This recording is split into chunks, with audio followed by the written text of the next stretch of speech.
Happy Mahashivratri બધા. મહાશિવરાત્રી.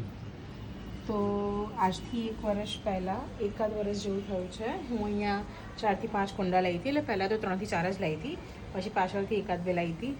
જો આ મારી પાસે જાસૂદ છે, સૌથી મોટું કુંડું આ ભાઈનું છે. એ પછી છે આ અપરાજિતાની વેલ, જે અહીંયાથી છેક ઉપર સુધી ચડી ગઈ છે. મને ખબર નથી, નહીં તો એના માટે અલગ સેટિંગ કરત. અત્યારે બી એનું પ્લાનિંગ ચાલુ છે. પછી આ ડમરો છે, પછી આ તુલસીમાં છે. એ વાવાઝોડાના કારણે થોડા બહારની તરફ ઝૂકી ગયા છે.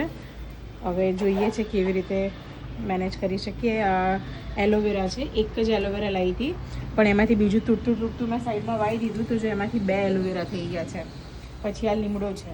અત્યાર સુધી લીમડો એટલો ફાલ્યો હતો, એટલો બધો લીમડો હતો ને કે 4 ઘરમાં થઈને રોજ વાપરો તો પછી ખબર કોની નજર લાગી છે ને કે લીમડો હવે વધતો જ નથી. શું કીધું કાલે પેલા ભાઈએ તો લીમડાવી છે? એમણે એવું કીધું કે દર 1.5 થી 2 મહિને આમાં ખાતર નાખવાનું. મતલબ કોઈ બી પ્લાન્ટ હોય એમાં દર 1.5 થી 2 મહિને નાખવાનું ખાતર ને દવા, તો રેગ્યુલરલી એ ફળતું રહે. એવી રીતે જો પહેલાં તો બધા નીચે હતા, તો નીચે એટલું ગંદુ, ને જો ટાઇલ્સ તમને બતાવો, જો ટાઇલ્સ ને બધું એટલું ગંદુ. કેમ કે તમને ખબર છે કે મારી સ્પાઇન સર્જરી છે, તો હું એટલું બધું ઘસીને સાફ નથી કરી શકતી, પણ હવે હું કરી શકીશ. કેમ કે એ વખતે કુંડા ખસેડવાને બધું મેનેજ કરવું બહુ ભારે થઈ જતું હતું. તો જો આવી રીતે મેં કુંડાને મોટા કર્યા છે. એકદમ નાના નાના બચ્ચુડા હતા જ્યારે બધા આવ્યા ત્યારે, કેટલા મસ્ત થઈ ગયા છે. મને ખબર નહીં, બહુ શોખ છે, મને બહુ જ મજા આવે છે. હું આ લોકો સાથે વાતો બી કરતી હોઉં.